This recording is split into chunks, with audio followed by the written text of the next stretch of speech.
এরপরে প্রশ্ন হলো, জানাজার নামাজে মাসবুক হলে কিভাবে নামাজ সম্পন্ন করবে? উত্তর হলো, জানাজার নামাজে কেউ যদি ১, ২ বা ৩ তাকবীরের পর এসে জয়েন করেন, তাহলে সেক্ষেত্রে ইমামের সাথে জয়েন করার পর যখন সালাম হয়ে যাবে, যতক্ষণ লাশ উঠানো হয়নি ততক্ষণ তিনি দাঁড়িয়ে বাকি তাকবীরগুলো দিয়ে সালাম ফিরিয়ে নামাজ শেষ করবেন। তাতে ইনশাআল্লাহ তার নামাজ বিশুদ্ধ হয়ে যাবে। এরপরের প্রশ্ন হলো, বেক্সি ভয়েল কাপড়ের হিজাব পরলে মাথার অবয়ব কিছুটা বোঝা যায়, তবে চুল বা হাত দেখা যায় না। গরমের সময় এমন হিজাব পরে বাইরে যেতে পারবো? উত্তর হলো যে, যদি চুল বা মাথার কোনো অংশ স্পষ্ট বোঝা না যায় বা পরিষ্কার বোঝা না যায়, তাহলে সেক্ষেত্রে এটা পরা যেতে পারে। সফর অবস্থায় কোরবানি করার বিধান কি? মুসাফিরের উপরে কোরবানি ওয়াজিব বা আবশ্যক হয় না। বিধায় কেউ যদি সফররত থাকেন এবং মুসাফির সেইভাবে মুসাফিরের বিধানভুক্ত হন, তার উপরে কোরবানি বর্তাবে না। শরিকদের কারো পুরো বা অধিকাংশ উপার্জন হারাম হলে কি সবার কোরবানি বাতিল হয়ে যাবে? উত্তর হলো যে, শরিকদের কারো কোরবানির টাকার অংশ যদি হারাম হয়, তাহলে সেক্ষেত্রে বাকি যারা হালাল টাকায় কোরবানি করেছেন তাদের কোরবানি নষ্ট হয়ে যাবে না, তাদের সবার কোরবানি ধ্বংস হয়ে যাবে না। তবে হারাম সম্পদ দিয়ে কোরবানি যিনি করেছেন, তার সে কোরবানি আল্লাহর কাছে কবুল হবে না। অন্যরা যারা হালাল টাকায় কোরবানিতে শরিক হয়েছেন, তাদের কোরবানি হয়ে যাবে। একজন কোরবানিকারী ব্যক্তি যদিও তার জন্য সেফ এবং নিরাপদ হলো এমন ব্যক্তি খুঁজে বের করা, যে ব্যক্তির সাথে কোরবানি করলে তিনি হালাল উপার্জনকারী এবং নেককারের সাথে কোরবানি করা হিসেবে বিবেচিত হয়। যে কোনো কাজে আমরা ভালো মানুষকে সঙ্গী হিসেবে খোঁজার চেষ্টা করব, কোরবানির ক্ষেত্রেও সেটি করাটাই হলো উত্তম। হজের এহরাম কিভাবে বাঁধবো? লাব্বাইক হাজ্জান বললেই কি হজের এহরাম হয়ে যাবে?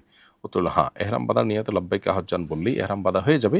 তবে নিয়ত ছাড়া শুধু লাব্বাইক হাজ্জান বললেও এহরাম হবে না। আপনি মনে মনে নিয়ত করছেন যে হ্যাঁ, আমি এখন থেকে হজ স্টার্ট করলাম, এই নিয়তে লাব্বাইক হাজ্জান বললেই আপনার হজ স্টার্ট হয়ে যাবে এবং এহরাম বাঁধা হয়েছে বলে ধর্তব্য হবে। জুলকারনাইন মেহেদি আপনি লিখেছেন, আমার মা মানত করেছিলেন তার ছেলে হলে তিনি আমৃত্যু প্রতি শুক্রবার রোজা রাখবেন। এখন আমার একজন ভাই হয়েছে, এখন কি তাকে এই রোজা রাখতে হবে? তিনি প্রায় অসুস্থ থাকেন। হ্যাঁ ভাই জুলকারনাইন, আপনার মা যদি এরকম নিয়ত করে থাকেন যে ছেলে হলে তিনি প্রতি শুক্রবার রোজা রাখবেন, তাহলে এটা বিশুদ্ধ মান্যত এবং এটা তাকে পূরণ করতে হবে। বিধায় সকল শুক্রবারই তাকে রোজা রাখতে হবে। কোনো শুক্রবার যদি ছুটে যায়, সেটার কাজা তাকে করতে হবে।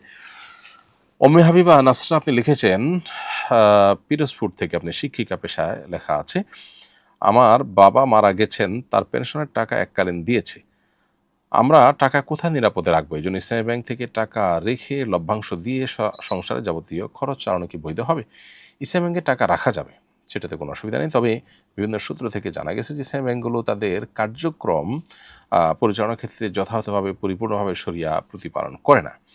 তো এরকম যদি হয়, তাহলে সেক্ষেত্রে এর উপরে অর্জিত বা এর বিপরীতে অর্জিত যে মুনাফা, সেটা করা নিরাপদ নয়। এই জন্য সন্দেহের ঊর্ধ্বে ওঠার জন্য এই টাকাটা নিজেরা না খেয়ে ভোগ না করে কাউকে দান বা সাদাকা করে দিলেন, এটা হবে সবচাইতে উত্তম। আর অন্য যে কোনো ইনভেস্টমেন্ট যেখানে সন্দেহের ঊর্ধ্বে আপনি হালাল ইনভেস্ট হিসাবে ইনভেস্ট করতে পারবেন, সেরকম জায়গায় ইনভেস্ট করাটা হলো আপনার জন্য অধিকতর উপযোগী এবং নিরাপদ। আর যদি আপনি নিজে গরিব হন, অভাবী হন, আর কোনো বিকল্প আপনার জন্য না থাকে, তাহলে সেক্ষেত্রে এটা আপনার জন্য খাওয়া জায়েজ হবে ইনশাআল্লাহ তাআলা। আমি আমার ছেলের নাম তালহা রেখে আকিকা দিয়েছিলাম, পরে আবার নাম পরিবর্তন করেছি, এখন কি আবার আকিকা দিতে হবে? আকিকার সাথে আসলে নাম পরিবর্তনের কোনো সম্পর্ক নেই, নাম রাখার কোনো সম্পর্ক নেই, বরং সপ্তম দিনে আকিকা দিতে হয় না। কারণ নামে তো আকিকা দিবেন, সেজন্য ওই দিন নাম নিরূপণ করতে হয়।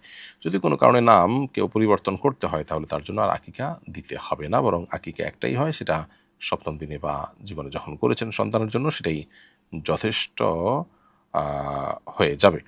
আকিকার নবায়ন এর কোনো বিধান শরিয়াতে নেই, বিধায় আপনি সন্তানের নাম পরিবর্তন করলেও আকিকা নবায়ন করতে হবে না, এবং নবায়ন কথাটা শরীয়সম্মত না।